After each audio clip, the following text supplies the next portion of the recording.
Yo, My big you know what this nigga just told me, bro? What? He said he never played video games. Who? This nigga right here. You seem like a very productive person. Right? Like, yo, I was like, yo, glad this I'm nigga's here, sir. better than me? I just was never allowed. Wait, what? I was never allowed. If you were never allowed, then that's a different story. I thought it was by choice, brother. Why were you never allowed? Talk My to me. dad is a pastor. Huh? My dad is a pastor, so My dad is too. secular music wasn't allowed. Video games weren't allowed. But there's good video games like Yeah, Wii Sports. They really are good. My dad didn't care. He was one of those. Yeah, he just didn't care. Damn. Oh, that's actually really crazy. Talk to the mic though, because you definitely talk low. He didn't care. He was one of those where what he said was what he said. And he said no video games. Damn. Was he at least giving you guys something to do though? Like, Yeah, sing. sing. Oh, you be singing? Yeah. Church singing? Yeah, you don't sing, bro. You sang. You're black. Yeah, you sang. He said singing. Sing. But talk to me though, bro. This is your first time here. You want to Yes, just start it thank off, you get for it having me. here, like get it popping right away. Yes. Get another interview. Guys, what's good, guys? Welcome to the Jungle Squad Cast podcast. We here with the greatest human beings of all time. To my motherfucking right, we got my homeboy here, my A1 Day 1 brother right here, Rad. What up? What up? Sometimes I bully him, sometimes he bullies me in different ways. I do it directly. He does it in a devilish way, manipulatively. This man is Anyway, to my left. To my left is a complete stranger to you guys and me, but we're about to get to know him today. I'm going to introduce him as Mr. iBeenThePenn. Yo. This is my boy, Hi, man. guys. Thank you for having me. You're very welcome, bro. It's great to have you here. Welcome. We usually have a little pre-chat, but you know what? Fuck it. Let's get right into it. Let's get right into it. Talk to me, man. You're what? Where did iBeenThePenn come from? Yeah, that is a name.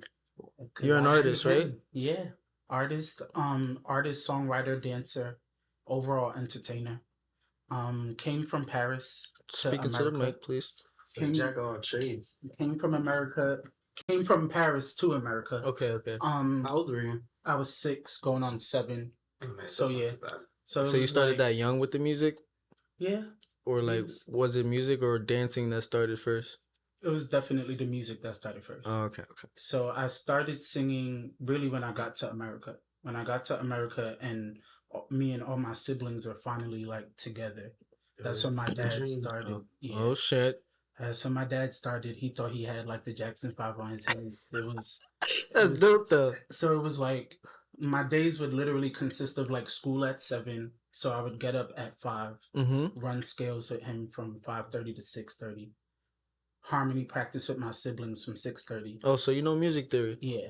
So it's good. Yeah. The only thing that's irritating is I can't play any instruments. That doesn't That make makes sense. That's You can actually. You just gotta practice. But he taught he taught us. I just didn't catch on. So all my other siblings can play like guitars, drums, and the things like I could tell you what I want out of those instruments. Yeah. Just can't play them.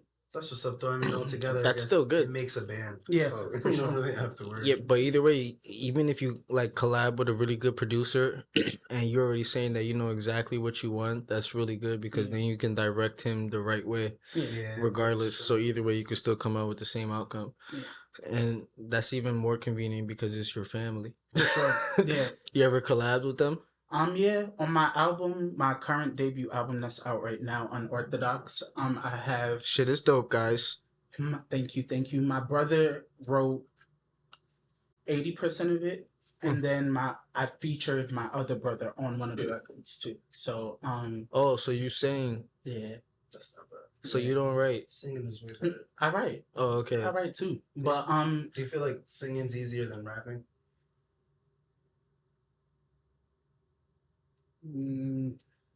I feel like both are equally as hard.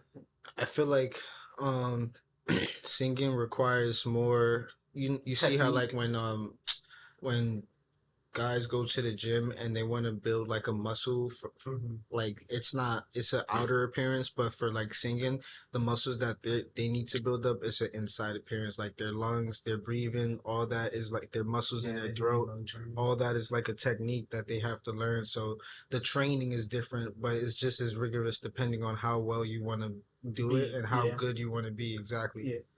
So that means you go off the breath underwater for like 2 minutes and shit.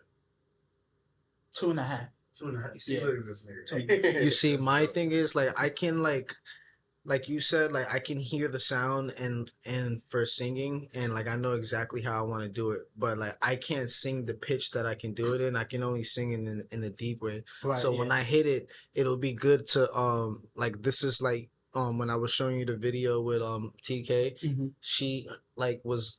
I had to like direct her how like I wanted it to sound, and I was singing it like la la la do do do do do, and she was like, and then she really hit the notes to like, cause it's not gonna sound good if I do it, but when she did it, I was like, oh shit, there you go. So like I really understand that point. So when did you really become iBeenThePenn though? Like when you sat down, you was like, yo, iBeenThePenn, this is me. I would say I stepped into that recently though. Yeah, like I stepped into my confidence, and that's really where the name came from. Was really like me stepping into like, this is who I am. This is me as the writer, me as the singer, me as the dancer, me as the entertainer. Oh, so there's like a rise up to iBeenThePenn. Yeah, it was like my confidence definitely wasn't there until I want to say 2021, really. So it was like, it's real recent. Was it because of like family? Like, were you afraid like your dad would like not approve or something? Like that being secular music in a sense? It was that, and then also that's an interesting conversation to have. Yeah, it was definitely that, and then it was also I was so used to singing with my siblings, so me stepping out on my own to like really be Beyonce. In a sense. We're the weekend, nigga. Dad is Frank Ocean. Give me on like. In a sense, but yeah, definitely that solo transition was what it was tricky, but that's what pushed the confidence out, and that's what made me nervous also at the beginning, because it was just like, I know how I sound with my siblings. I know how I sound in harmony with others, and I know I could do that really well. In but groups, this is like, but soloing out is a little bit different because you're stepping out and finding out who you are. So it's just like, and I think that's what made even the process with the album so inspiring, was like everything was on me. So it's like, if I fuck this album up, it's on me. Yeah. If it does well, it's on me. Wait, what do you mean fucking up? What's like if up? Fucking up to me is like if I don't stay true to myself the whole way through. And if so I don't like produce success or money or anything? Yeah, it's like if I don't produce the best quality music that I know I can produce. So like if this album comes out and I'm not 100% okay with every record on this album, I fuck the album up. You see, I agree with that. There's not a lot of people who are in 2022 attacking the music in the sense where they're even trying to find themselves. Putting passion into it. Yeah. You not only that I can see that you really care about what you're doing, but you're also taking it from conceptualizing it from not only the music, but how it's going to be put together, from the visual, from the actual like choreography that you have in place, and knowing that all the skills that you've grown up to and led up to iBeenThePenn, you just use that to accumulate who you are now. And you're using that to make this album. So that's very interesting. Yeah. It was a process, like putting the whole album together from start to finish. I want to say I started the album in March of 2021.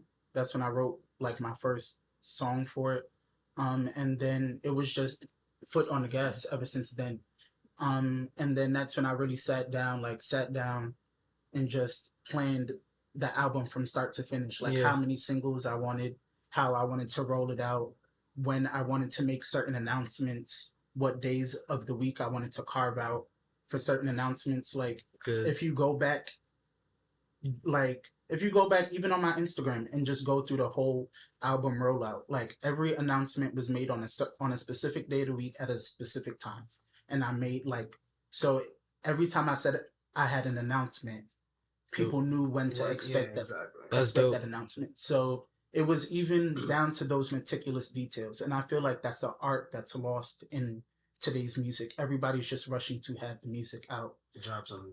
Exactly. I mean, I think I said this before on the pod, but I feel like nowadays with like shit like TikTok, like people, they just want to drop it fast and hope someone thinks it's a hook and they're gonna make a dance to it. Yeah, but, like blow up off of one viral song. That's the goal nowadays. Yeah, but if you really think about that's it, like, terrible. All the classic albums that you loved back in the day, you remember at least where you were or what you were doing, either when that artist announced the album or when the album dropped. Yep. Yeah. Now, look at this man on the poster. Like when he dropped his first album, I remember he had a whole YouTube video announcement, Blue Slide Park, explaining what he did, how he did it, and everything, and why it meant like so much to him. And then now it's like a celebrated area. Yeah, they made the experience memorable. So they didn't just drop the album. Nowadays, artists announce an album on Monday, and by Friday the album is out. Yeah, and it's just like. There was no anticipation. And don't even like drop like actual anything. It'll just be a gloomy ass picture with a crazy title and a date, and then niggas like, oh, all right, yeah. My thing is like I do agree with that, but there's like it's like a common ground for me because like sometimes it's not that I'm not putting out the great content, it's that I will work so hard on the great content, promote it, and then it will get like really hype, and then once the momentum is built, I'll just go back in my cocoon and like instead of like kind of like riding out the wave, I'll just like go on to the next one instead, like just hop off the surfboard and just go swim. Like if I do something new, more people will start to fuck with that too. And instead, it's like I should be consistent with all the things that I'm producing. So that's why I want to be like kind of like I want to work on like different things. So if I'm gonna do that, I have to focus my energy on one and build it up. Yeah. So is time management one of those things pretty much that you're trying to work on? No, I'm trying to work on having enough music so when the following year drops, I don't have to worry about dropping music or necessarily focus on recording and writing because there's a lot. At least not as much. So now I can focus on the other parts of like get that heavy shit out of the way. So now I can do the mass production of it all. Exactly. Because that's something that I'm getting into now. Because I was definitely an artist that just recorded. I just recorded when I felt like it was time for a project, and like after the project came out, it was just like okay. Yeah, I was sharing. I got some time. Send it to people, and that's it. But there's an actual skill and an actual way to get the music out and to the music to be heard. And that's why, like, you asked me why my project hasn't dropped yet. It's because I want to learn that first before just giving it out to the masses. Because I definitely want to use this in a sense, like, as an investment to, like, open new doors. Because it's going to, like I said, I'm trying to be consistent with it now. Like, it's not that I haven't been working. I just haven't been posting all the work. Because I want to know how to do it the right way. Collecting, studying. So I can just like because the Penn just said it, like you don't just like drop it and then people are just gonna hear it like all over the world just because you made like a couple shares, a couple Instagram posts. Like this is my dumb ass doing that, and I was actually doing that for like 6-7 albums. So you like, really got to get out and not for the 8th one, nigga.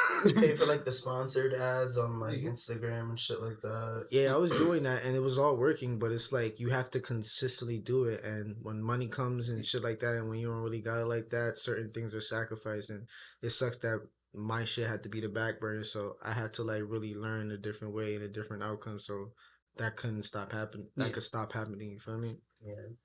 Like if you're an artist that's just going, because you have artists like that don't really perform a whole lot, but they put out music, and the music is great music. And if you're gonna be that type of artist, that's great. Nah, you gotta perform. You got to, but you have to know how to perform too. Like there's artists who drop and they do perform and they ass. Yeah, so for sure. And that's why I always tell artists, do not pop out until you're ready. Do not pop. I don't care how many EPs, I don't care how many albums you have out. Do not pop out and say you are performing until you are ready. Wait, so you were in Queens, you said, right? You ever been to the Juice the Boogie Down? Yeah. Word? I fuck you. So you know Juice? Yeah. Yeah, shout out to the Boogie Down. Shout out to Juice. Been in a while. Yeah, I actually went there not too long ago, like a month. Okay. It was really dope. I went there a couple, like at least 3 or 4 times this year. I met a lot of dope people. That's really dope. Yeah, it's definitely dope for networking, and that's something that I'm trying to get into a lot more. And performing. Yeah, performing and networking. So that's why I chose to drop the album in the later part of the year, just so that I could ride the rest of 2022 out, and then 2023, I'm outside. You're outside. I'm outside. So with this album though, like, are you telling me like it's like an R&B album, right? At the core. Love album? Not necessarily. Self album? What is it? It's just a life album. It's one of those that really gives you an insight into all of the facets of me. So you have those records where I may be in love, then you have those records where it's just like fuck love. Then you have those records where they're the inspirational records. It's a personality album. Yeah, and then it's just a personality album, and that's what I wanted my first album to be. I didn't want it to be like your standard run-of-the-mill, like, hey, this is me kind of. Now I wanted it to be like you experience like every emotion that I go through, and that's why I sectioned the album kind of the way I sectioned it, because like the album, it starts off like with the lovey-dovey records, and then it goes into like the inspirational, and then we kind of break it up with the spoken word interlude, and then we kind of just swag it out the rest of the album, and then we close it off. It's like after an event, we can enjoy it. We can enjoy it, the rest of the album. And then I just went back to my roots, I think, with the last couple of records on the album. Definitely Finish Line and Have Mercy. I just kind of infused R&B and gospel the best way I knew how, and then just... Would you say like you found like your core sound about how would you like to sound on like the tracks? Yeah, I think Unorthodox was a pretty good start at finding the sound. I wouldn't say I found it all the way yet, but I would say it evolves. It evolves, but I found the foundation for it. So your now, first album or the first album, yeah. So I before this was just EPs, and I did it that way. Yeah, I did it that way because I kind of wanted to use the EPs to kind of like grow the fan base and test the waters, and kind of like learn the business. And that's what I did with the EPs. Those were really like my trial and error projects. Okay. And I learned the business through the EPs. So when I got to the album, it was like, okay, I know exactly how everything goes. I know exactly how to split my publishing, all of that type of stuff. I know like the logistics side of it now, more so than just to turn it in and just... You're not producing on your own, are you? Not yet. I want to though. Are you working with like an engineer or a label? Yeah, or? I work with an engineer in White Plains. He has his own production company, Everything Saucy Entertainment. Shout out to Brian. He produced a record on the album, but he does all of my engineering work. Mm-hmm. And then he does my mixing and mastering. And then label wise, I'm working with Hard Drive Records based out of Los Angeles, California, ran by Mickey Shiloh. She's like a legendary songwriter, producer. She's worked with Rodney Jerkins and Dark Child. She's worked with Genuine, Avril Lavigne, Tank. That's dope. Yeah, so she found me. Word? Avril Lavigne was like my first like white girl crush. Damn. Yeah, not so my nigga Tank though. Yeah, so she found me in like the later part of 2020. She found me, and then Ink's been dry ever since. Were you like at an open mic, or did she just hear like your music? She heard my music because I was just going crazy, and then I saw that she was launching a label, and then I saw that she was looking for talent. So when I DM'd her, all of my links, like everything. I'm like, here, listen to everything, and then she got back to me like a week later via email, and then we just went up from there. That's what's up. How long ago? That was March of 2021. So this is like when you just started? So that was even when you...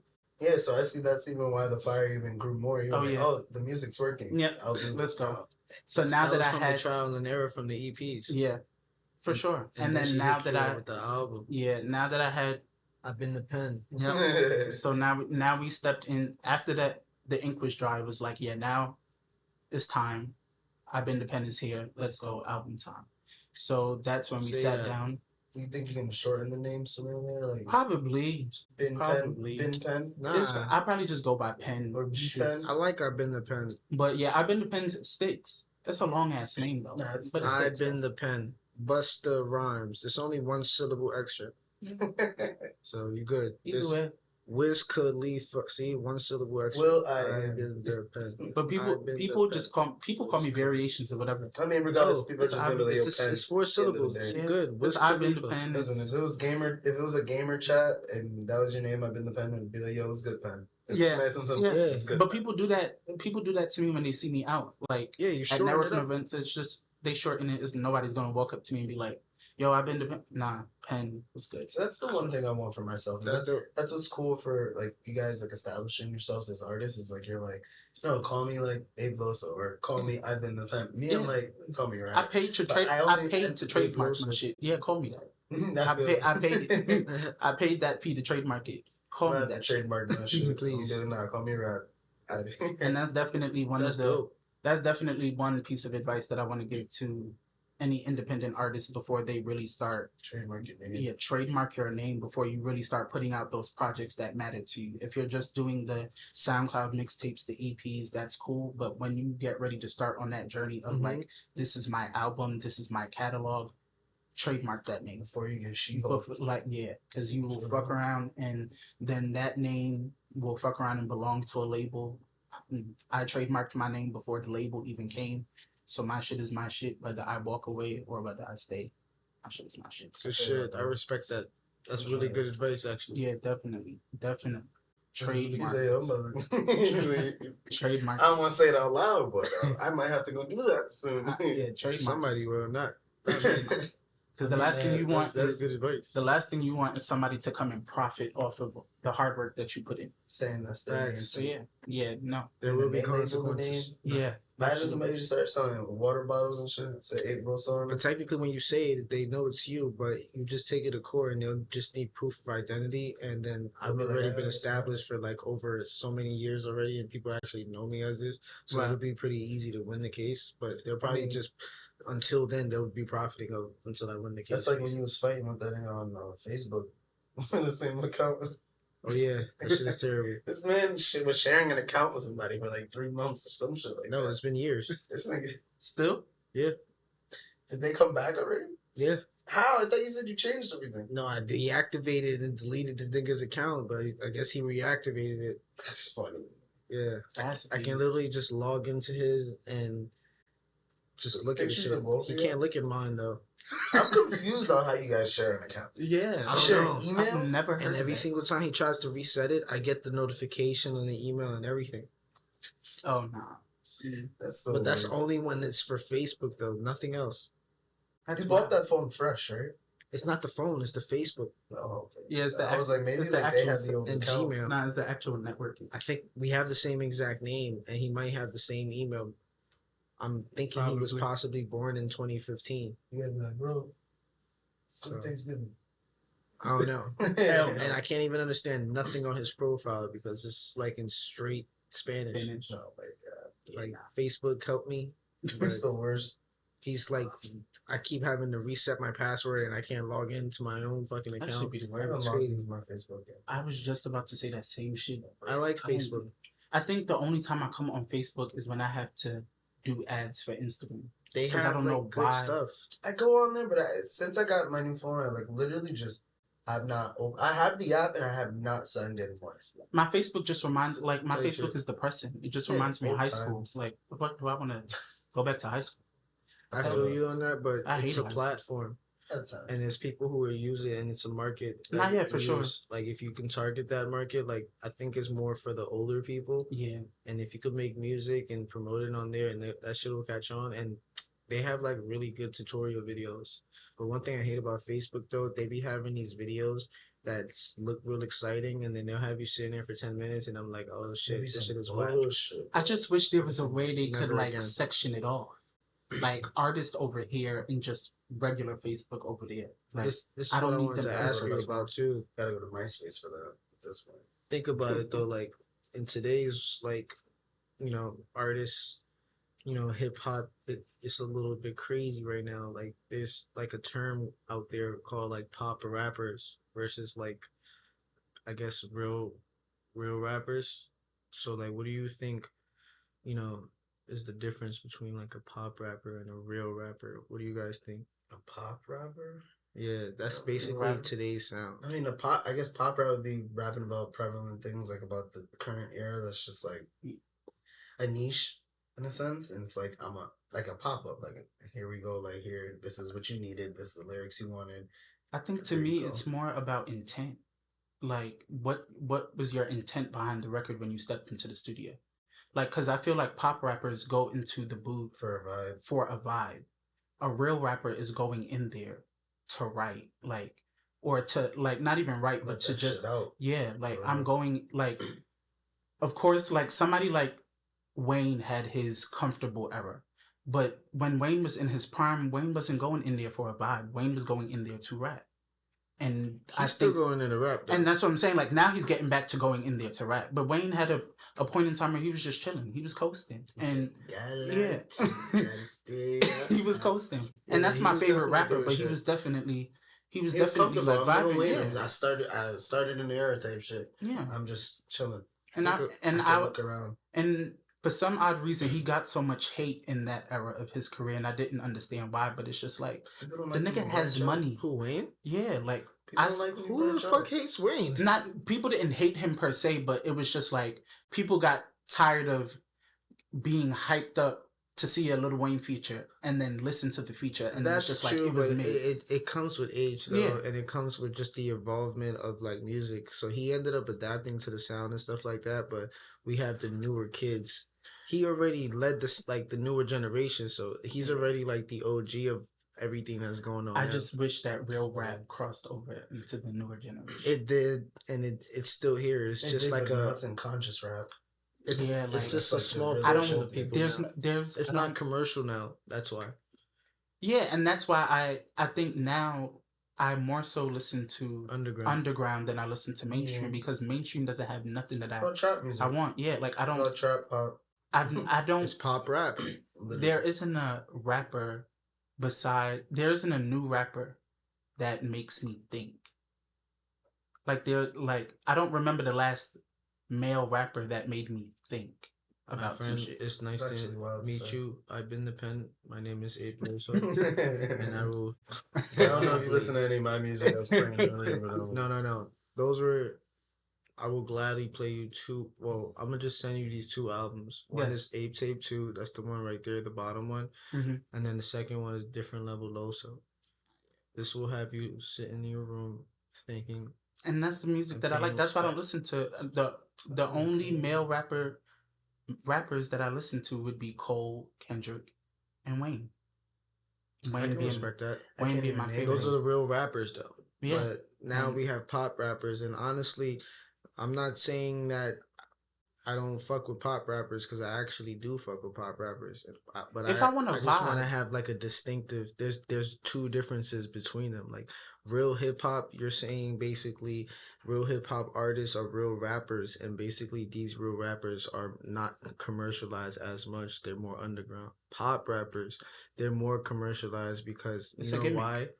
It's something that it's more for everyone, where we can all have a catchy vibe, we can all be able to learn it very quickly, and we can all do it. But hip hop, real rap, it actually takes a fan to want to sit there and be like, yo, I want to sit there and like listen, and I appreciate the work that you put into this type shit. I just wanted to get back to a point where there's room for both.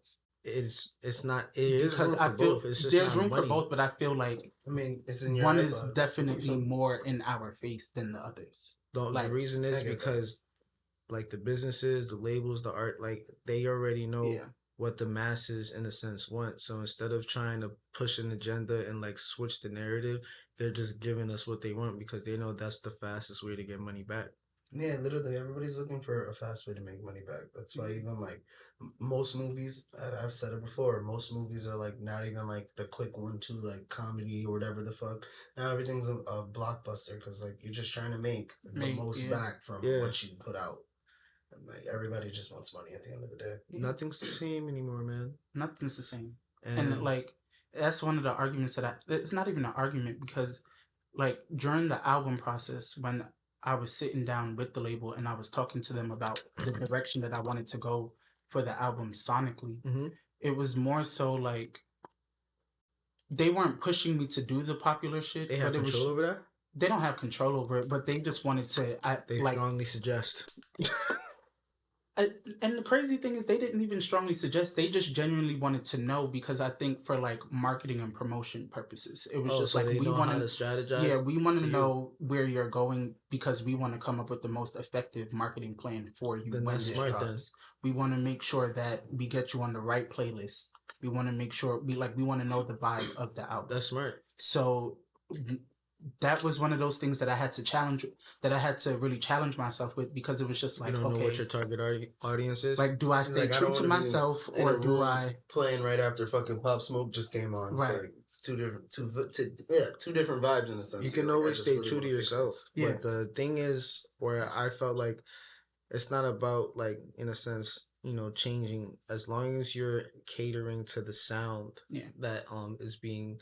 You can still say the words that you want to say, vibe to what you want to say, but the sound, the cadence and stuff like that, try to be more adaptive and evolve it where it can still sound like you and not necessarily what's being out there. It's a reference from it instead. And I think at that moment in the album creation process, that's when I realized that I was looking at it the wrong way and I was looking for the wrong things to come out of the album.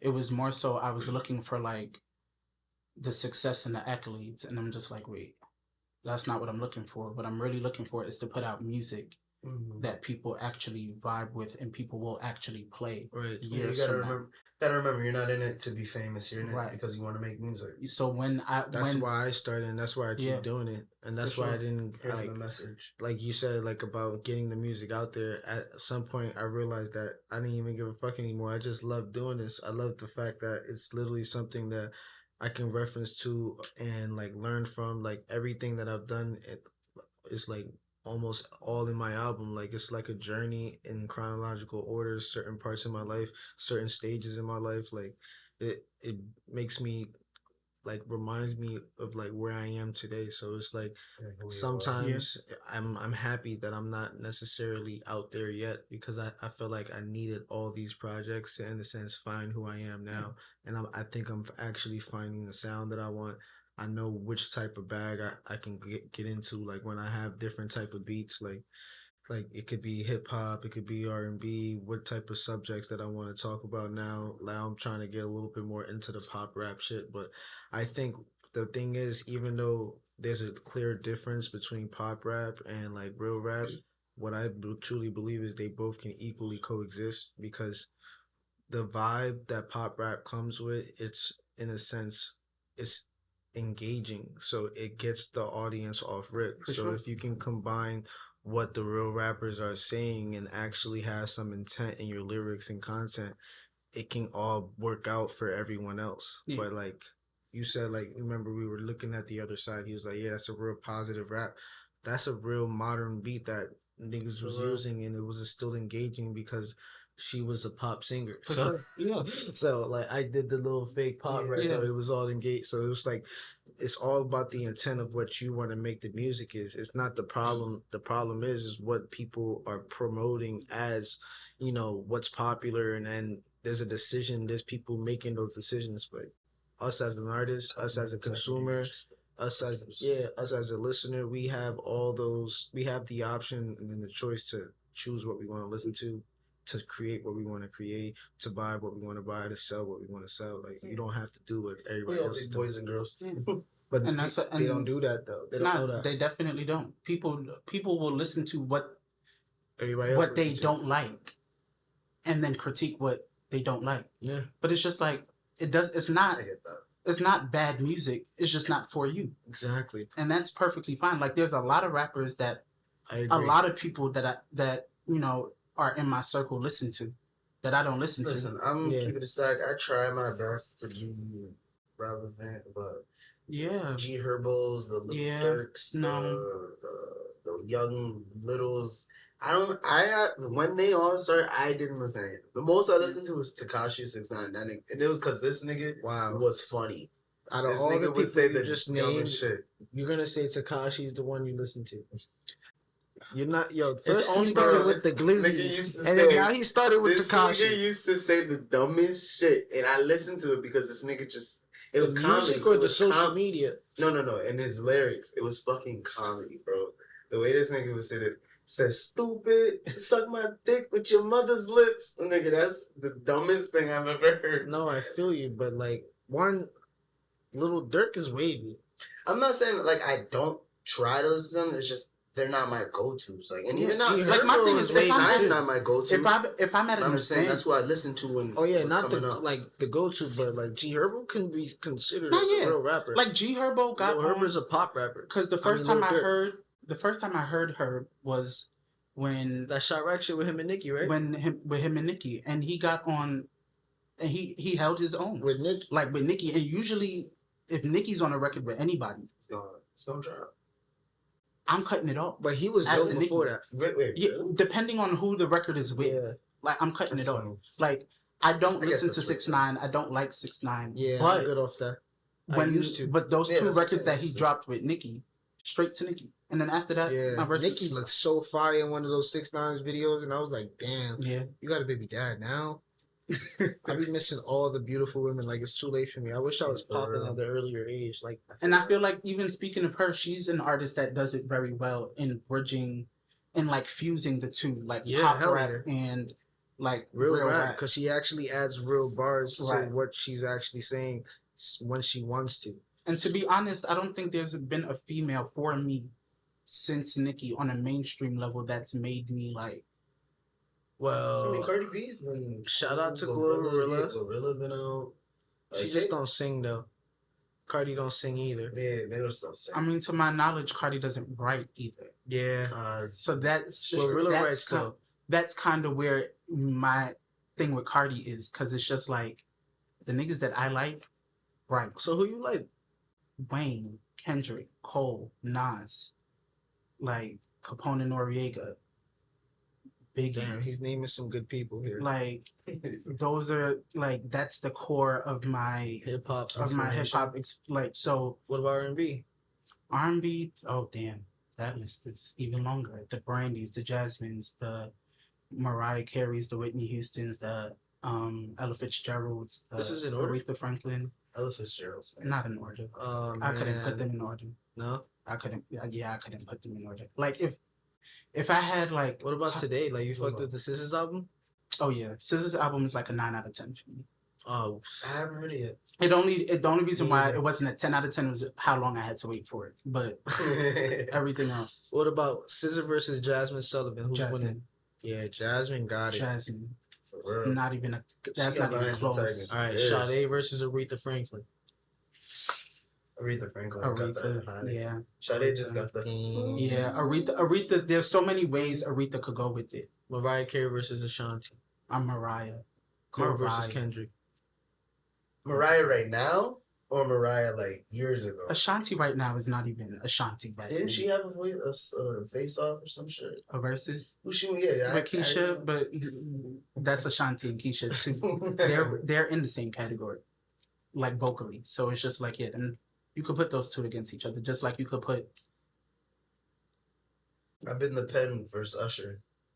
God no, Usher's taking that. That's why. Hell yeah, that's why. Usher versus Chris Brown. Usher. It might be Usher. Right.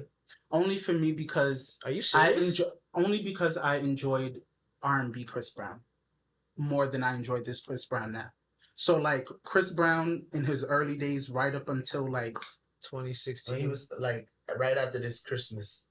Right after the slap, the beatdown. No, right after Fame. Yeah, like that. Fame was like the last Chris Brown album to capture me, like from the start. I forgot had the like name. it had like Fortune had some Fortune had some good records. X had some good records, but it just what was that last album he put out with like 40 records on Heartbreak on the Full Moon? No, it was Heartbreak on the Full Moon. That was Indigo. Indigo didn't really do it for me. It didn't do it like this. I wouldn't say Chris is pop now, but Chris is just not putting. He's pop rap now. Yeah, but he's not putting the passion in his music like it used to be. No, because like he just Chris knows Brown how to do it too well. Chris Brown used to make like the words used to hit. Like you know what happens though? Like niggas really thought they was seducing bitches when Take You Down came out. But Chris Brown, like for real. Like he's been there like for how long since he was like a child? Like he's not yet, and I don't expect him to sound like I don't expect him to sound like he did when he first came out. Like damn, nigga, don't get. But it's just like damn, like don't lose. Yeah, like he's not as hungry. I feel like he can't be. He's been doing it for so long to the point where he probably get numb to it. But you got people that have longevity that get back to that hunger. Yeah, but he's not trying to grow with his music. He's trying to like stay like basically I guess in the same circle with the younger people with the music. But you're Chris Brown. You're always gonna be that. Like he's trying. Chris Brown is one of those artists. The new sound. You feel me? He's Chris trying Brown, to stay relevant, basically. Trying to pioneer the new era. But Chris Brown is one of those artists that it doesn't. I don't feel like it matters whatever you put him in. Chris Brown is gonna bang regardless. But he still has the hitters though. Yeah, for sure. Oh, for sure. Chris Brown in the '80s would have sounded like he's from the future. Nigga. But he's just more engaging with this generation. Yeah, definitely. I just missed the every like 5-6 years he switch up a little bit. Yeah. I think like I need Chris with me. I just grow with my music because I don't want to be like when I see like artists would really like drop the same type of music that they dropped in the last album, like the Baby album. Yeah, and it's like I don't like that. I feel like each album should really grow and really tell a story and really show where you're at right now. Progress. My first EP hit streaming platforms in 2014, and Unorthodox. When I played that EP back, when the night that my album dropped, I went back to that EP and I played that EP from start to finish, and then I played Unorthodox from start to finish, and I said, "This is crazy." You grew, right? Vocally, the pen grew, everything, like even what I was singing about grew. Wait, so you said you appreciate, people who, your favorite artists who actually write their own music and stuff like that, but what made you ask other people to write your music for your album? That was just more of a collaborative effort. And I think the only way that you can challenge yourself as a songwriter is to be challenged by other styles of writing. So like I don't feel like I could have properly grown as a songwriter if I just stuck in my style of writing. So you feel like I agree with that. So a good introduction album was more of like an experiment, like personality test where it's like I want to show you guys I can adapt and form and mold to different situations and vibes. And that's why I made sure like the whole album wasn't written by other people. I made sure I still had those records where it was just me, to you. Right? And it was just me. So that was something that was very intentional when I went into the album. I said, I really want to work with other writers because I feel like the best way to be a team player is to utilize the people on your team. Yes. And it's just like, if I have great writers around me who just happen to be my siblings, let me put y'all niggas to work. And it was even interesting to see because when we would even just be sitting at the crib and just be coming up with the records, to see how my brother would go and attack a record versus how I would, is like my brother is very much sit him in a room, just put the beat on loop. And he knows how exactly you would want to sound. Like leave him alone, do not talk to him. He's gonna work. Just let him cook. He's one of those. I'm one of those where I have to lay down a reference track. So I just go in and I just mumble whatever. I mumble the melody or I mumble the flow, and then I'll go back and put the words to it. So like my brain has to section it off. I can't attack everything at once. So it's just like, okay, here's the beat. I know in my head what I want to talk about, but the words aren't there yet. Yeah. And I know the melody. So let me just go and let me put just a babble track down so that I can lock in that melody, and then I can kind of like cadence my words that way. So I'm more so like I have to take it all apart and put it back together. With my brother, it's just like the words are there. He just has to, what he has to lock in is like the vibe that he's going for and the cadence and the flow. So he kind of works like forward, like from like left to right, and I kind of work the opposite way. Listen, I definitely agree with what you're saying, but since you're like you said, this is your project, it's like something that you would want to, this is what created I've Been the Penn, and you were using this is just my opinion, you were using these EPs, you know, to get your foot in the water. This is when I feel like you should have been using your brothers and your families and getting other writers to, in a sense, collab in those you know, musical trial and errors, so you can also learn from them, so you can utilize what you learned for them to create this album. The thing is, collab with another project using them, so you can have something that you can say like, yo, I did that inside and out. Right. And the thing is, want that? I think that's what I want for the next album. And what's crazy about the siblings that worked with me on this album, it was more so like a full circle moment. It was like an introduction for me to the industry, but it was more so a full circle for the family. And then it was more so like a full circle moment for me and my brothers. This is more for, you're the face, but the people. When you look at the info and it says written by, all that, that's great memories. I definitely like where you're coming from. I get what you're saying. Yeah, I definitely get what you're saying. But I definitely do agree with where you're coming from, where you're like growing up, like, you know, you had family with you. It's like we made music together, so it's like now that I have something new to drop, I want to have family for the next one. Yeah, and it wasn't always that way.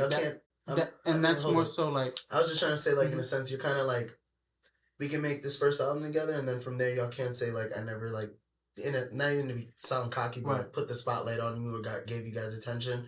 The next one's for me though. Right? Yeah. I do it for the family, and the next one's for me. And it was more so like a full circle personal moment for the album as well, because the brothers that worked with me on this album, we didn't speak for like a year and a half to 2 years prior to me even creating this album. Wow. So it was just like, I want to say I started working on the album in 2021. We didn't reconnect until late 2020. So it was just like, I'm stepping into this new chapter. We're here. We're stronger than we were before. Let's work. And it's just like, I think, and I even think, even though they were involved in the album, I still kept the involvement very minimal. Because on the 12, is it 12 or is it 11? On the 11 or 12 songs that's on the record, on the album, my brother wrote 3. Yeah, my brother wrote 3, and then my other brother featured. So like the rest of the album is just me. So it's just like, even though they were involved, I still kept the. That's dope. So you still have, you actually still wrote songs. Yeah. It was like more managerial, if anything, where it was like, I'm giving you the concept, right? Yeah. Right to this. It was more so like. This is what I was saying though. For you, like you said earlier how it was like a teamwork effort, and that's something that I agree on, because one thing that I, in a sense, fell into the trap of was like, yes, I can do everything by myself, but doing it efficiently is hard. Yeah. Because there's only one thing I really want to focus on, which is the writing part. I just want to be, I actually want to focus on just the writing, because that's where my bread and butter is. Right. The recording was the part that I had to learn. Finding the sound was the part that I had to learn, which is cool listening to your stories, because you want to focus on just the recording part, so you can learn a little bit more about that. And when I want to collab, I want to collab with somebody who can focus on the engineering, who can focus on the mixing mastering, who can focus on the like videography, the photography. So all I gotta do is just go in the booth, or who can focus on the social media and that type of aspect as far as like teamwork, because I know I can't do that by myself, but I know my bread and butter is putting the music together type shit. And that's why I'm kind of glad that my story went the way that it went, in the sense of like, you have to learn, bro. Yeah, like in those trial and error periods, I'm glad I was in those. I'm glad I was putting those projects together by myself. So what's your hardest, like your harshest lesson, like that you had to learn from one of your trials and errors, like through your music? Like what was that experience that had you like, damn, you almost kind of like gave it up, but you kind of just like got yourself back up, knowing like you really learned from it, basically? It set the tone for how you want to carry yourself, maybe. There's moments, man. It was more so, I think, to answer that question, I think the biggest lesson now for me is keep people close. But where that came from was in those trial and error periods, it was more so a sense of, how can I say this without pissing people off? Piss them off. Say what you gotta say, man. It was... Say what you gotta say for real. You said I've been to Penn, right? Bro. Yes. It was more so a sense of don't expect you out of other people. That was the harshest lesson that I learned.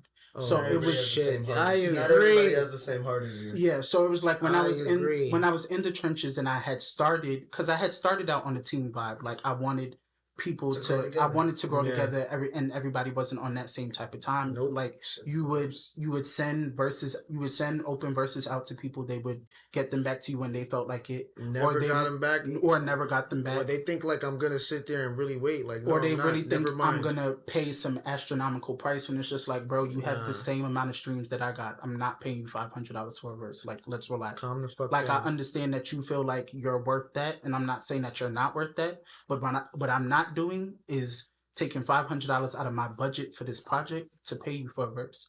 I'm not doing that. Wait, hold on. Let me ask you a question. Mm-hmm. So niggas is asking you for $500 verses, and then you check their Spotify listeners, and them shits is not busting. 10. Oh my gosh, shit, that's ridiculous. 10. Spotify for artists rap 3 countries. Nah, but $500. That's my problem. Like when I did have like Ape Tape 3, and then I had all the shits busting, that's when I had the good numbers. But once I go quiet, and cause I don't, like I said, I'm my own team. So once I stop, that's it.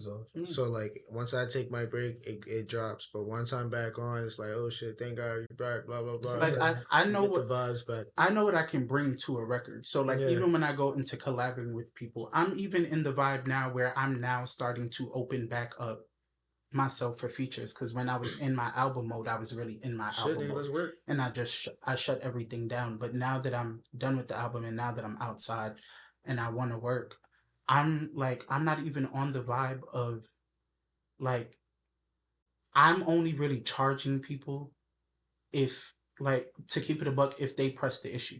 Like, I'm really in the mode where I will do I just want to collab. I just like to make music. I just want to make music. I just want to network. I feel like that's and then I feel like the only time money should really exchange, just in my personal opinion, is just like if I'm seeing a substantial increase. Yeah. Like if I can look at my analytics and say that what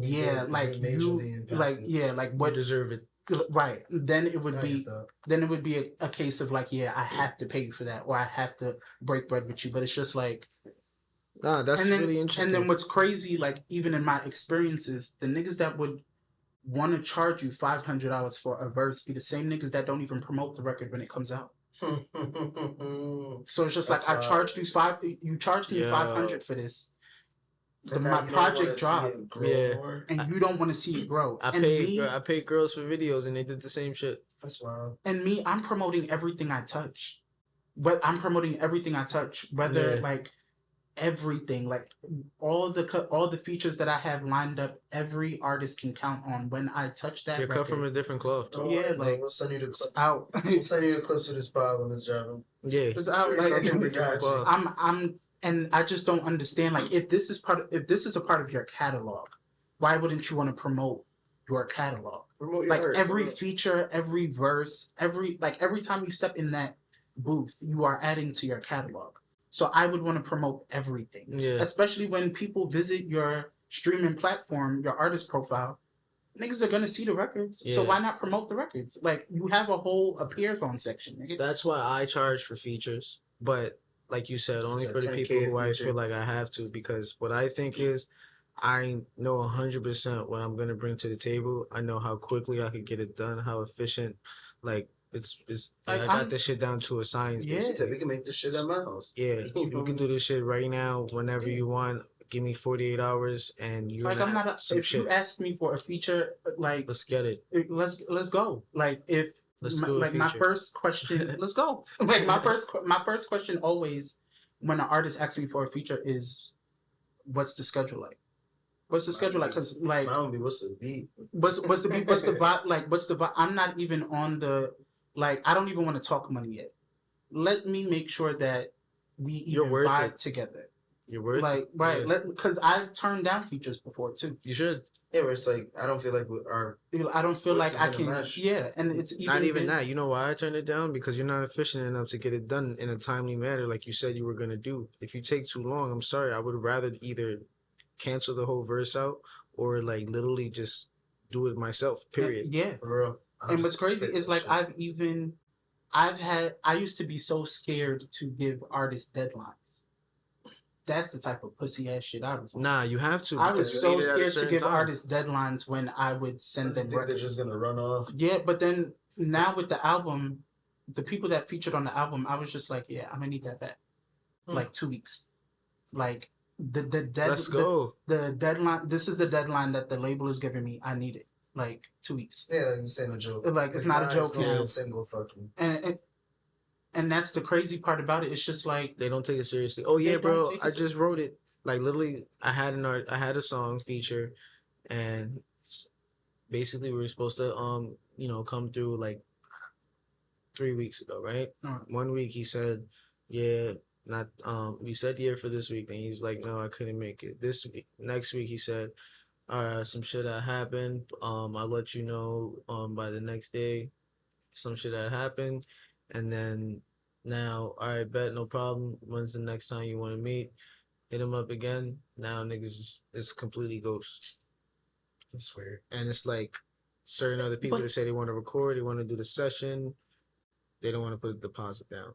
It's like, I'm not here to play those games. Yesterday's price is not today's price. I'm not waiting in your time the way I was waiting on your time. By next week, you don't hit me back up. And then the thing is, if you really want to keep it a stack, when we get the verses back, it's not even better than mine. I'm just asking you because sometimes I don't feel like writing 2 verses. But still, I still need it at a timely manner because then I'm going to want to write the second verse. You ever like hate when you like go to have a feature and they write something that's entirely off track with what you're writing? Yo, bro, I have a feature and I had to cancel the whole song. Like, I was like, damn, I feel bad. I haven't hit him up since. Damn. And he's a really good artist, but I thought he would be able to adapt to the sound and at least make it sound cohesive, but he went far left. And I was like, I can't even do it. And that's I'm going to have a conversation with him. I'm not going to disrespect him and not say anything before I drop the project. But I'm just be like, yo, hey, man, I'm sorry, but I just didn't think the song was, like, good for the album. And just keep it, like, professional and respectful because I fuck with him. He's a good dude. I like his music. That's why I asked, and I made a beat. He performed it on his, with his own lyrics on his platform. So that was really cool. His name is Joe Rock. Shout out to my boy. But I'm sorry you didn't make the album. I fuck with you though. We are gonna work on another song. Yeah, I am gonna hit him up still. This before this drops too. What episode is this? 19. We gonna get him in an interview. I think this is 19. We are gonna get Joe Rock for actually. Damn, why I didn't hit Joe Rock up?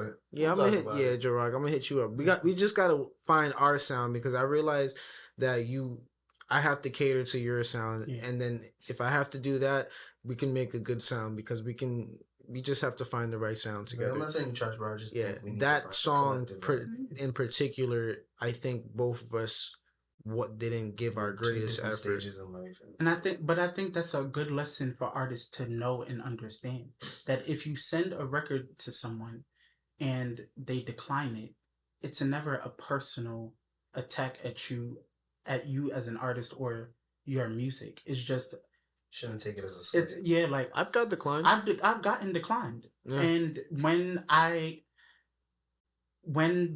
actually was able to finish the record, then I was just like, I could see why. So when you've gotten declined, was that one of your biggest failures? Not necessarily. Did we get into that? My biggest failure? Yeah. I feel like we skimmed over it. No, he did mention it. I think he said it was... What was it? My biggest failure was expecting myself out of other people. There we go.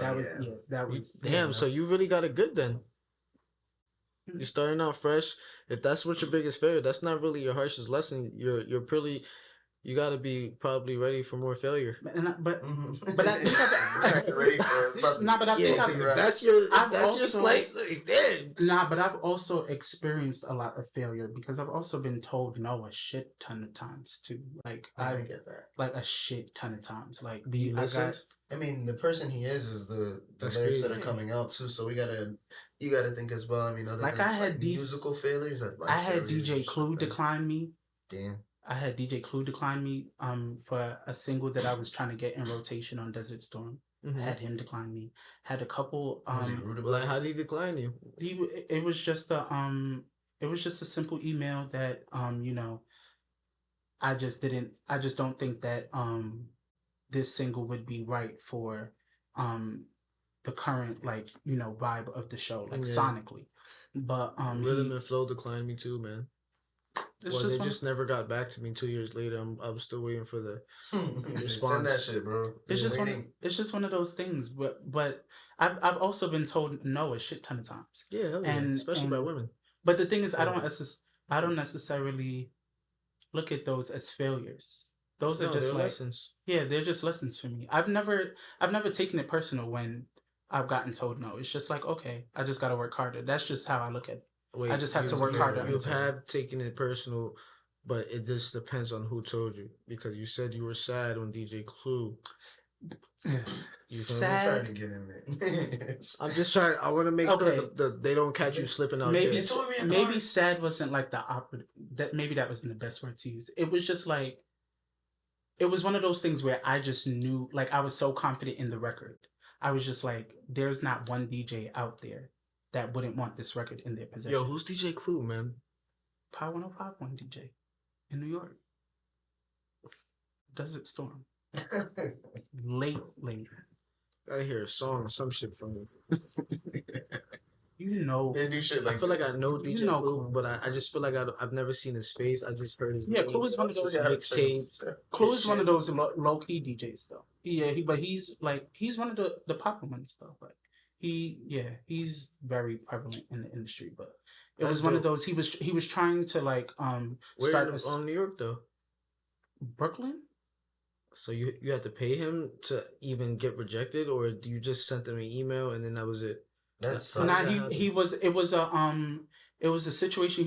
It was a mixtape he was hosting at the time, and he had wanted to it was a mixtape he was hosting at the time, and he wanted artists to submit. You didn't have to pay to submit. Up and coming artists. Yeah, he wanted to put like a compilation mixtape together of like up and coming talent, and it was just like submit the record or submit your 3 best records, and then they'll email you either way.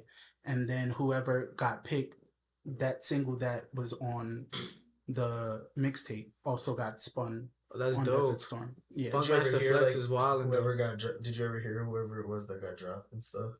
Yeah, the mixtape was fire. It was good? It was a fire. I feel like you could have fit on there. No.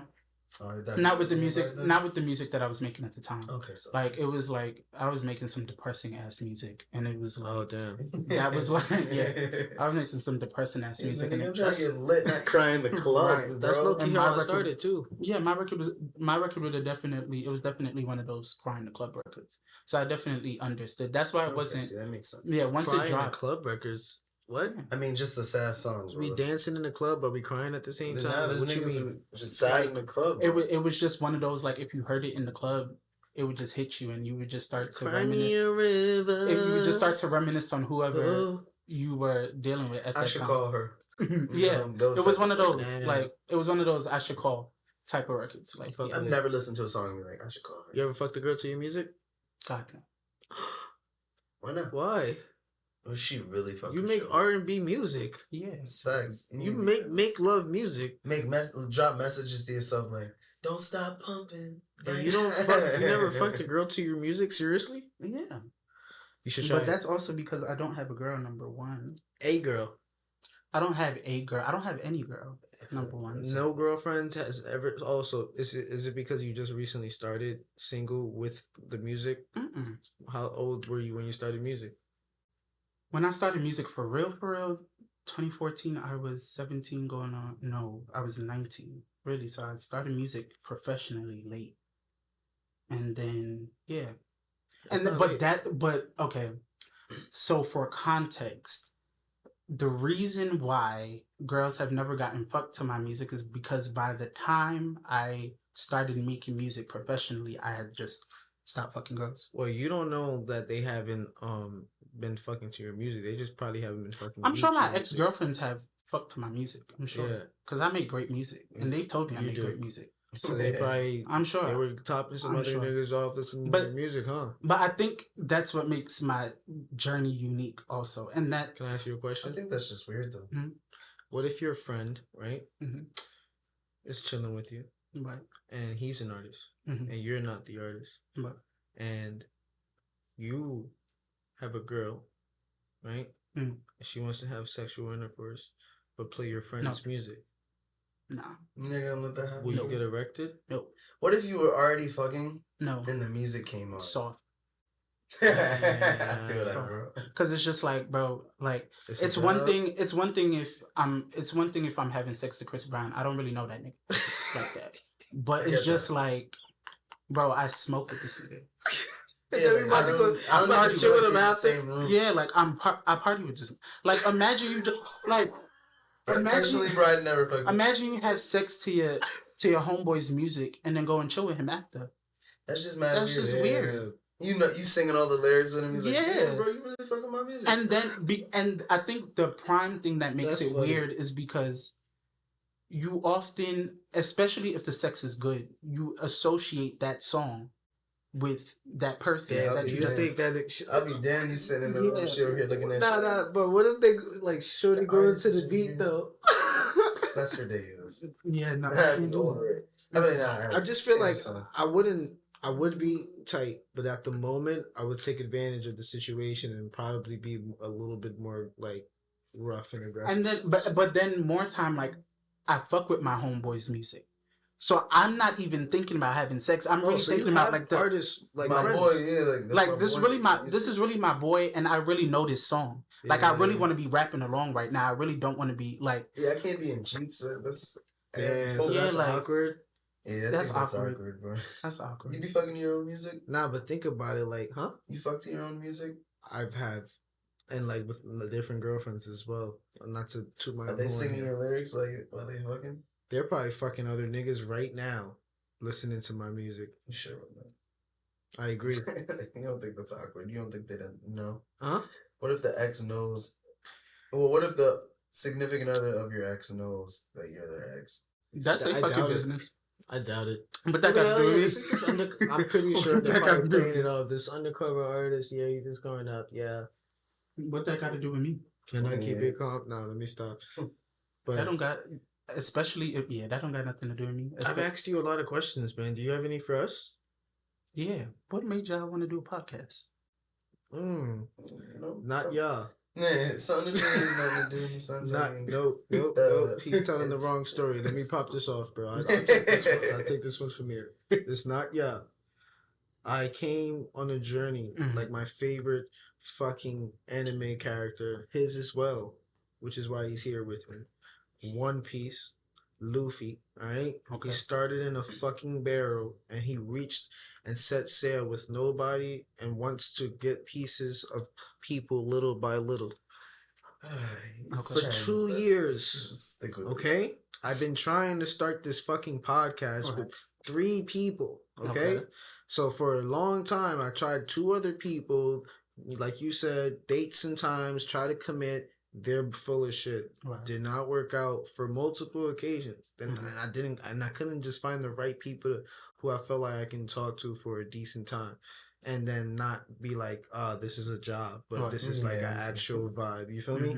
So it was hard to find them. I don't know what made me think about, after like a while, me and Jordy started like Rad started hanging out like a lot.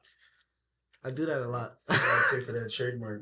Yeah, facts. Me and Rad, we just started hanging out a lot, and then we actually started having good conversations. Yeah. And I was telling him already too about how I wanted to start this podcast, and I was just like, you know what, bro, you want to do it? And he was like, yeah, let's do it. So I was on the hunt for the third person, and we found the third person, and the third person ended up not being, able to be fully committed. And then we found another person, you know him, he was on your feature, Eli. And same thing as the first host. And we was just like, you know what, me and you were gonna do it, me and Rad. So commit. Yeah, the reason why I wanted to do a pod is like you said, you know how people were just dropping music, and then what I would do is I would just drop music, drop my videos, and when it's people commenting or replying to me, I would engage with them, but that's it. So they didn't necessarily get to know me very well because I wasn't really talking that much or doing any interviews or anything like that. So I also wanted a different like avenue of something else that I can do and want to do. So like I was just like, you know what, podcasting would be a good way because I have a lot of stupid shit to say, a lot of smart shit to get out. And it showcases personality too. And so that's why I did it. I wanted to have people to see who I am, like in a different aspect. Finally, get to know me personally. Not that I would give the 100% out to the public like that, but at least you get a personality. At this point, but get a personality. I mean, personally for me, I ended up joining. I mean, in high school, me and a couple friends, we actually wanted to start one as well. We just never ended up getting the equipment. Like, we had the plans, everything sorted out, and we were going to get that shit popping. And just never did it. Damn, literally, right? Years went by. I met Loso and shit, like over the years, like he mentioned it to me, but like I was working, I was in a relationship, other stuff like that. I didn't have a lot of time. Didn't we talk about that in another episode? Possibly, I don't remember. About the journey we we met it. That was the last part. But so then from there, I think just like beginning of this year, so it's just more or less like I've had the same job for a couple of years now, so I've wanted to like personally branch out and do something else in the future, but it's just I don't know what else to do. I've worked so many other jobs that personally I can't see myself working other jobs unless it's something that I really want to be doing. So like something like sharing my voice and sharing like how I feel, literally my personality, or showcasing other artists and shit like that, and being able to just talk with my boy about like the shit we enjoy. Yeah, I figured it was worth giving a shot to committing to because it is something that in the long run could pay off. I mean, I know personally I eventually would want to be doing like Twitch streaming and shit like that, trying to get some gaming stuff out there for the world to see, or like just have vibes, like people coming to chill with me, and then like even just sharing my voice like this, someone can hear it and be like, he'd make a really good like character, and I can do voice acting. Like that's a major goal. I've definitely want to do voice acting at least once in my life for something important. But I appreciate you taking this journey with me and taking this step because you don't understand how long it's been where I just want to find. I do want a team. Yeah, like I do. It's not that I want to do everything by myself, but I want people as committed as I am because like-minded people will be able to go for sure. Yeah, you feel me? And I think that was one of the biggest things that I learned going into the album too. It was just like I tried, and that was a part of my trial and error journey too, putting the EPs together. At the same time that I was putting the EPs together, I was also trying to put my team together. Like I was trying to put people in place, and it was just like it wasn't working. So I did it on my own until I just did it on people. I did it on my own, and then I did it like I went into doing it with my family, and then like to be honest, like my team is gonna evolve after this. Like what's better about doing it on your own though? Yeah. because unfortunately, after all the rejection, after all the shit that you went through, the trial and error, you finally decided. You say, you know what, fuck it, I'm gonna do it on my own. So in order for you to do it on your own, and in order for you to do it successfully, you have to learn the shit that you need to know in order to do it. For sure. So once you know the shit that you need to know, it doesn't matter if you go, like, if you don't have a team now, because you can literally create your own by passing on the knowledge to the people who choose to want to be by your side, and like now you can choose who you want, and then just train them to help you out. You feel me? Instead of trying to find the people who are already experienced, and then everybody just wants to be like, the face of everything, instead of just playing their role and staying in their lane type shit. And like I think that's what the bridge to the next album is going to be like, trying to figure out what that next team looks like. I do have a question for you too, but you was talking. I'm sorry. Nah, it's cool. But I think that's going to be part of the bridge to the next album, is trying to find out what that next team looks like. Because right now, any EPs in the team, like, to like give out more personality, or are you just gonna go straight to albums for the rest of it? The label wants me to drop an EP in the third quarter. No, in the second quarter. They want me to start working on the EP now, and they want me to drop it like second quarter. But I don't know, because I also want to, like, I realized what my songwriting style is, and I realized, like, when listening to my music, I pull from life. So I feel like with the next album, I just want to be more carefree. With any project, whether it's an EP or an album, I just want to be more carefree. I just want to let life happen, and as life happens, write it, record it. It may end up on a project, it may not. I respect it. Just record it. Said like the Edgar Allan Poe approach, like sit in a song and soak up some people coming in. And just like that, things going on. I just want to live, like, because I think even before, like with the album, everything was so meticulous. Everything, like, I was on top of everything, and as I should be.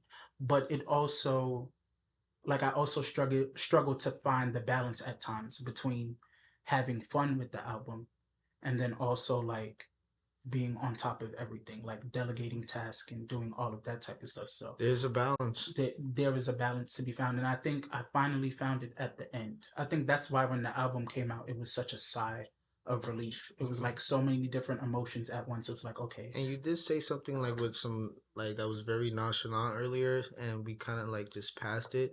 But did you tell me that you didn't have sex since you started the album? No. And how long did you how long you been working on the album? Since March of 2021. I am so envious of you right now, because I am complaining that I haven't had sex in 2 months, and my man haven't had sex in a year, fully dedicated to an album. Guys, this man, I wish I had, like, I do have music, but I have to start practicing it, put it behind, because I just don't want to look embarrassed, fucking it up. I have music and everything, though. Would you consider yourself like, give me hit now? That's our theme song music for the pod, guys. Jungle Squad. Normally save us for the end. Yeah, I just want to see. I didn't even know that was the button type shit. What were you hoping? I don't know. Like the round of applause. It's the red one. But did you change it? There ain't nothing playing on that shit. Oh, it's our air sirens. That shit played late as hell. See, guys, I'm fumbling the bag. That's why I don't play those. But I will get it. Do you feel like sex was a distraction, or is it just like you consider yourself like asexual, or were you just like literally over? He just hasn't like found the over one. Women, and you were just sex is one of those things where, one, it was a distraction, and two, whatever I'm going through at that time is going to reflect in my music. And I didn't want any type of relationship stuff to reflect in my music, just because I didn't want that at the forefront, just because I feel like people are nosy. And I'm nobody. That's a part of your music. No, it is a part of my music, but it's not explicit. Experience is what makes the music. A part of my music, but not who you are. It's not who I am. And then also too, I feel like when you step into a space like the music industry, where it's like predominantly straight men, no matter what type of genre it is. I would disagree, especially in today's artists. But it's only now though. Exactly. But that's what I'm saying. But it's still one of those things that you have to. We're losing right now. You have to be not even men. New York City. You have to walk a fine line when introducing those type of things in music. From what I've found. So that's why I haven't found a way to introduce like how you want to talk about sex in your music. Yeah, because it's just like, okay, it's just like I'm just a singer that happens to be gay. Yeah, right? See, I was actually just about to ask I'm a singer that happens to be gay. You're gay? I don't want to be, I don't want to be the gay singer. I get that. You're so the first gay artist niggas ain't gonna look at me like that I've had on this pod, but you're not the first gay artist I've worked with. See, and that was like that was like a issue that I faced even with the album. Like it was 2 features declined. 2 features because you was gay. Yeah, 2 straight. Yeah, 2 straight men declined. I'm some my water. I finished that shit. Yeah, I think so. Damn. First night down Sunday. That's actually really crazy. But yeah, 2 people declined me. Yeah, 2 people declined me just because they didn't feel like they could work on the type of record that I had presented, knowing that I wasn't talking about a female. So it was like one of those. Oh, so you're talking about niggas. It's okay. So you're saying that you haven't had sex because you just haven't found the right man yet. Is it an artist? I have the right one. It was just like a lockdown. It was just like a lockdown type of situation. Like he said he didn't want his main inspiration. Is he loyal for you though? Is he being loyal to you though? Yeah. Having a nigga wait for a year? I know if a girl has me waiting for a year, bro. I actually cheated on a girl who had me waiting for 10 months. But the crazy thing is, it was not that I'm proud of that. The crazy thing is that it was his idea when I started the album. Oh, this nigga love you. It was his idea because he was just like. You ever seen How to Get Away with Murder? Yes. You know the 2 I forgot their names though. The Asian and the West. No, not West. The other white dude. I know who you're talking about. I can't remember. The only 2 white dudes in the group. Yeah. I can't remember. Y'all like them. Damn, I forgot his name too. Not that you're white, but they like the love that they have for each other was crazy. No. Nate. Oh Nate. yeah, it was Nate. Nate. No, it wasn't Nate. That's the black dude. Mm-hmm. Yeah. Nate is the one who was fucking Viola Davis. It wasn't Nate. I just got done watching the last 2 seasons. It was fucking incredible. Great end to the show, guys. It was really, really fucking amazing, and I just want to let you guys know that Viola Davis is probably one of the greatest actresses of all time. Definitely not getting paid 5. for this, but that woman can act. That last scene when she defended herself and like it was her versus the United States of America, and they tried to get her for the death penalty. Like yo, we went to war with that. Yeah, she handled the case by herself. Like bro, that shit was amazing. Great show. Not the side. But to get back to the music shit, there was one question that I wanted to ask you about the artists before I forget. Do you feel like artists, are naturally, social, like have social anxiety issues? Like they're very introverted. I have it real bad. That's why. You're introverted. What do you think? Me? Yeah. I don't have that anxiety though, when it comes to like. Yeah, I have social anxiety bad. I'll do it regardless of whether the fear is in it. Like the fear is only the fear of failure, but it's not the fear of doing it. But I'll do it anyway because I still have to know whether I'm going to fail or not. I just have to not think about it. And that's just like how I go into I just have to jump into it. Like, let me just go into it. Because if I think about it, like, the minute I start thinking about it, I'm going to get into my own head. I'm going to psych myself out. So I have to just, like, go into it. And that's, like, now that I'm actually, like, putting my set together and I'm actually rehearsing and I'm actually rehearsing for performances, now I'm comfortable to go and do performances.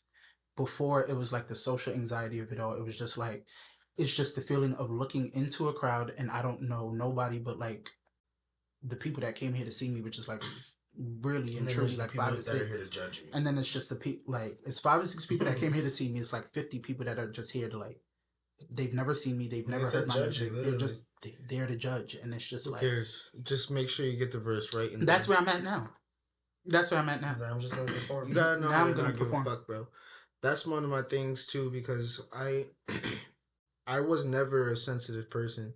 It was like I wish I would did what you did, which was kind of like not have sex for a while, because it kind of like fucked with my judgment a little bit, and it fucked with the amount of like content that I probably could have been putting out and more energy towards it that I could have been doing. Yeah, exactly. Like I could have found.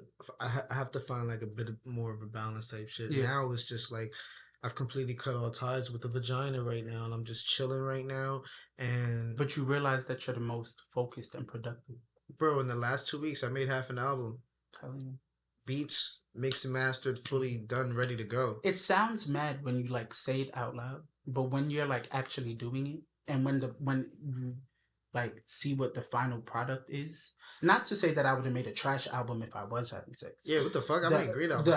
I made great albums. Let's just be very clear. I make great music, but there was nothing clouding my judgment. I was able to really explore explore yourself. Yeah, because so you talk about your, what you're going through, who you are, like you're gay in your music. Yeah, I talk about it. Like you said, your father was a pastor. Yeah. How did that conversation go? It didn't, because I didn't have it with him. You didn't tell him? I didn't tell him. My mother told him. I did that on purpose because I knew I couldn't face him and have that conversation. So I knew that if I told my mother, she was going to tell everybody. So that's just kind of. I think that's not. I don't know. I'm not a therapist, but that's where your anxiety and your fear comes from. I think if you face him, it'll probably and have that conversation. Oh, we've talked now. Like you told him already. Yeah, like we've had like. When my mother broke the news to him, then he came to me and we actually had like that conversation. Yeah, then we actually had to have a conversation. I'm just like, okay.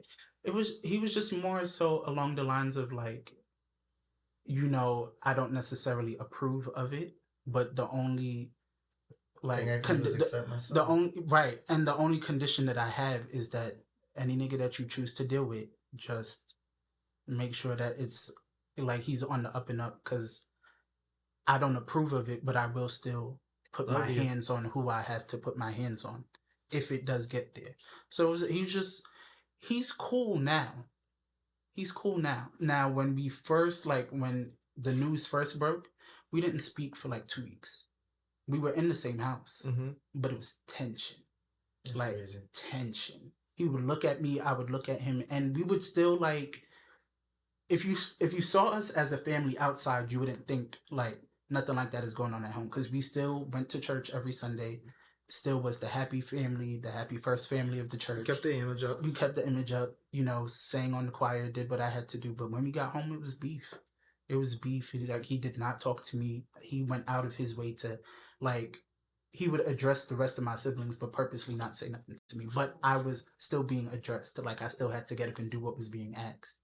But I just wasn't being asked directly to do it. Your father's probably cut from like a different cloth. And and that's what I expected. Like, and he comes from he comes from a lineage of pastors, so it's just like I understand. Like, you're really like needy. Like you have to respect each other's beliefs, because at the end of the day, if he's a Christian, so if that's what he believes, he can still love you, but he can't.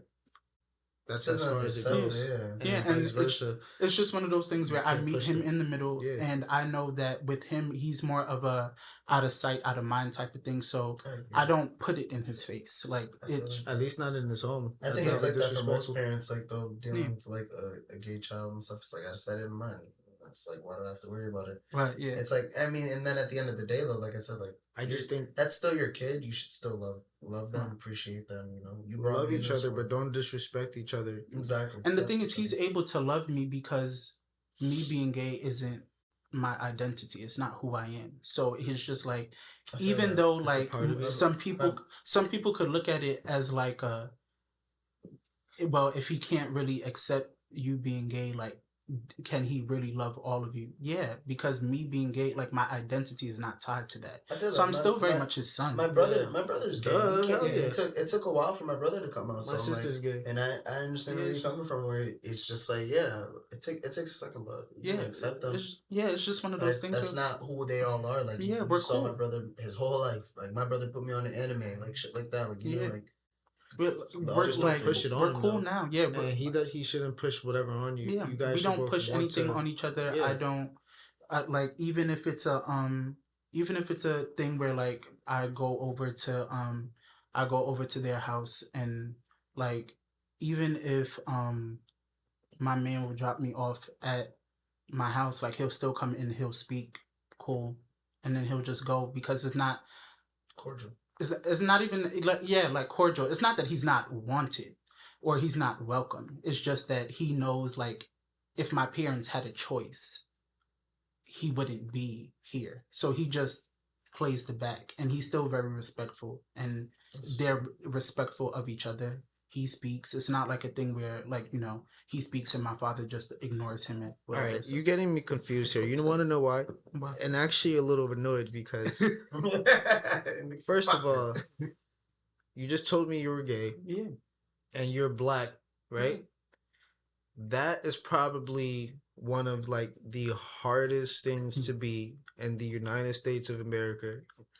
Where is your fucking social anxiety and your depression and all this non-confidence crap? Where the fuck is that coming from if you already, to me, have a little bigger battle and a bigger fight with what you're talking about now than just music shit? But it's that fight. It's that actual fight that animosity, bro. Like because not even just my social anxiety, my anxiety in general just came from being gay and being black. Because when I step into rooms, affects your music. It affects. It should apply to your music to where you should like engage into it. It's the same way as us walking in a room being black affects the way we are perceived. Him being gay is definitely no, but I'm saying like that should be in like I mean, not in all scenarios. And I'm sorry, an ignition to like him applying those feelings into his music. That should be the sole center of it, because if that's where the social anxiety is, that's what you're going to use. I feel like that's where I am now with it. But I feel like it was definite. I had to go through that journey to get there because I had to figure out what the root of the anxiety was. Because I didn't know what was it. It's gay, or is it your father? Is it like the music? It's just I didn't realize in how many different areas of my life me being gay affected. It affects you mentally. It affects you emotionally. It affects you like in my 9 to 5. It affects me in music too, because it's just like you never know how you're going to be perceived when you walk into a room. But how do you perceive yourself? I'm lit. That's all that matters. And that's where I'm at now. But it's just like I'm confident in myself now. But it's just like when you're like a 15 or a 16-year-old black gay boy and you don't necessarily have the familial support at that time, and you already feel like you're alone in this. When you go out and then you receive negative perception from other people, now you definitely feel like you're alone, because it's just like, niggas in my house don't even fuck with me. Niggas outside don't even fuck with me. Who the fuck fucks with me? And then it's just like, that's what caused me to shut down and not even want to do music, because it's just like, who cares if I express myself? Like, who cares if I express myself? Because niggas don't even care about me for real. So why would I think that niggas are going to care about the music that I'm putting out? See, I can relate to the sense where, like, because I was a person that's gay, who's like gay, get now. Anyway, I was a person who was like a child of like divorce type shit. So it was like both of my family members were like moving all the time. Yeah. So like when they would also take turns to watch me throughout the year. So I was bouncing back state to state, New Jersey, New York, New Jersey, New York, and like everybody kept saying, hey, when I was in New York, damn nigga, you sound like you from Jersey, and vice versa. So I was never finding a good place to fit in. And then Connecticut, it was the same thing. Like I had to, since I went to college in CT, I had to literally use that to find who I am and who to accept. Yeah. They accepted both, because it's literally Connecticut is literally New Jersey and New York put together. Yeah. It's crazy. See, now my question is, how was it being a gay black man with Jeffrey Dahmer glasses when Dahmer came out, bro? Because that's the question. Those are Jeffrey Dahmer glasses? Yo, those are the exact glasses. Niggas was looking at me crazy after that Dahmer shit came out. I ain't wear these glasses damn, for like, I ain't wear these glasses that whole like first week that shit came out and niggas was talking about. Niggas was coming up to you like, relax. Those are prescription glasses? Mm-hmm. Oh, so. Damn, that's the worst. They put a stigma on them shits, bro. It's crazy. But like being gay is cool now. So yeah, of course. Now I think that's why I'm able to like walk more in it now. Cause it's more, I would say, accepted now. You still have those. Do you think that's like planned, or do you think it's like something that's happened naturally? I think it's definitely been planned and definitely orchestrated and focused in the world to be important, bro. Yeah, but I feel like that's a topic for another. There was a time when they wasn't even letting us in. Like when what? They weren't even letting us in. Like they weren't even letting members of the LGBT community in. When did you know? To the music industry? Yeah, like there Jesus. Was, like there was a time when they wasn't even. That's like, impossible because a lot of them niggas was gay. I mean, that's why they were all especially back in the day. They were undercover. Not openly though. Yeah, they were like, undercover. Look at what they did. Look at what they did. Like I guarantee you, Frank Ocean would be revered as one of music's illest songwriters right now if he would have never came out. Frank Ocean gay? He's bisexual, and he came out after he put out. Was about a man. Yeah, and after he put out Channel Orange, and he came out and on the visual for Thinking About You dropped, and he dropped the whole note to the man that he wrote it about. After that, niggas was not fucking with Frank. After niggas then again, Frank left. He dropped what he wanted and got out. And I feel like that's and I feel like that's part of why he did it, because he was saving himself all of that backlash and all of that headache that he knew he was gonna have to go through. Now he did great. Like if Frank Ocean would have came out now, he would have been thriving now, because now you have it's like it's not normal, but it's like but he definitely walked so that niggas could listen to it, and then after they were like, oh shit, he's gay. Yeah, fuck it, I'm listening. I didn't even know he makes good music though. Yeah. So I like that's to me what it matters. It's like obviously you like what you like, but it's like as long as you have something that you and I can relate to, why can't we, in a sense, like? And that's why I'm very intentional in the way that I write. That's why it's not like a lot of pronouns. It's not like a lot of gender specific. Right. Because I want everyone to feel it. I want everybody to feel it. Yeah. All right. Cool. I understand the pronouns and shit like that, but like, it's if you want to. So like, for example, because I don't want to be rude here. I'm not just. I'm trying to be. Since you're here, I have a lot of questions. I don't really. Like my sister is gay, but she literally moved to Arizona, so I can't ask her any questions. She doesn't answer my text messages. So like, I'm genuinely interested in you guys. I have friends who were gay. Well, they're gay, and like we're chilling, but we don't ever talk about anything personal. But I respect the fact that you're very open. Yeah. It sounds like to me that you're not necessarily. You don't sound like you're not confident. You sound like the shit that you went through actually has made you to who you are today. Thanks. And I can respect the journey. So Thanks. How can I feel like how can that help you, advise like another person going through your like what you went through your music? Like do you see yourself in the sense, because you went through something hard, do you see yourself guiding another person like that? Like not a sponsor, but no, but I've definitely I've definitely had like younger like gay artists DM me after like putting music out, and like they've reached out and told me like, just to keep going, just to keep like how I'm inspiring them to pursue what they want to pursue. And like my advice to them is just be you. Like just be you. Your tribe is going to find you. And I think that was another big lesson that I learned. Like, regardless of your sexual orientation, but like if you're an artist, just put out the music. The people that are supposed to be listening to the music are going to find you. Like, don't go and look for them. But they definitely do DM me all the time and tell me how I'm an inspiration to them. So that's definitely what keeps me going, and what keeps me to have like records like Have Mercy on the album and Finish Line on the album. Those are songs about the challenges that I faced. Like I even have a single out. I even have a single out that I put out in 2020 called Best Friend. And that record is like the challenges that I went through with my mother, like when I first came out to my mother. And like the visual for that was really crazy. And I it's definitely the center of it. And I even like even that record that I'm talking about, I used the visual to illustrate like exactly what happened the day that I came out to my mother. Like I came home, she was on the phone. Damn, that's crazy, man. Talking to my sister, talking to her, my aunts and all of that type of spreading the news. And I literally walked in on her spreading the news, and it was just that like we got into a whole argument in the house, all of that. So like it's definitely very prevalent in music. But like anybody else that's in that space that's going through that, just keep your head down, keep working. There's like at the end of the time, be focused.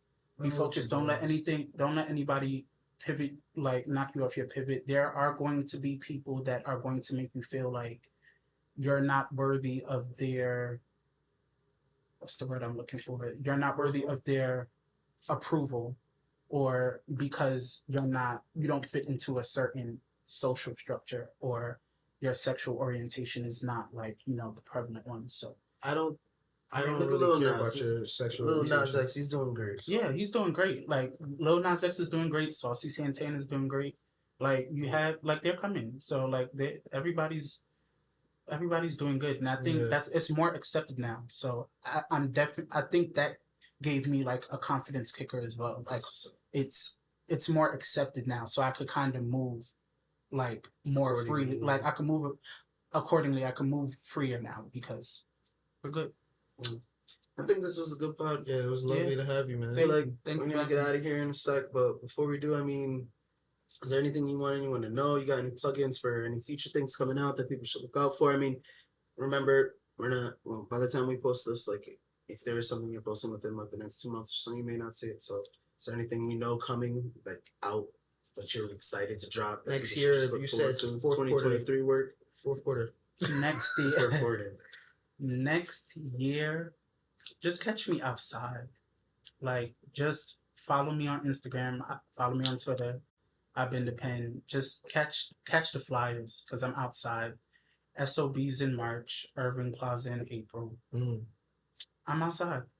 Yeah. I'm outside. And then Day Summit. We gotta hear outside by Loso after this, bro. Because you're gonna be like, yo, that's my you're gonna say it all the time. I'm the fuck outside. But next year. So new music, new features. What's up, Ape? New feature on your next project? Be on the lookout for iBeenThePenn, guys. You know what it's been. I hope everybody here has been having a good time with us tonight. I'm ready to get the fuck out of here. Yeah, we got some other shit to do. We're actually going to record. So let's get it. All right, yo. Thank you, guys. You guys have a good night. Go out there, brush your teeth, wake up, go to sleep. Fuck, I have do one what more you question, need to do. Shout out Argentina getting the win, yo. Messi, World Cup, baby. Messi, last game, World Cup. Can I ask one more? It's a quick one. I mean, my phone is not on this charge. It's ass though. Time, right? Me and him don't agree, but maybe it's different for you guys. So I'm not. Ass is not on the pod. I don't like eating ass, right? Oh my god! Did you say you like to eat ass, or you don't? No, I don't. And he doesn't like to eat ass. That was never even anything we brought up. So it's on both sides of the spectrum. It's gay people and straight people now, guys. Don't like to eat ass. Okay. There are gay people that like to. Hey, don't fuck it up. Like I said, we gonna talk about this off of the pod. We end this shit, yo. Hold up. There we go. There's a flow to this. It's gay and straight, all right? Yeah, let it. Don't eat ass, guys. Rad is a glizzy eater, though. He goes to the city for the glizzies. Gets to work. And this shit.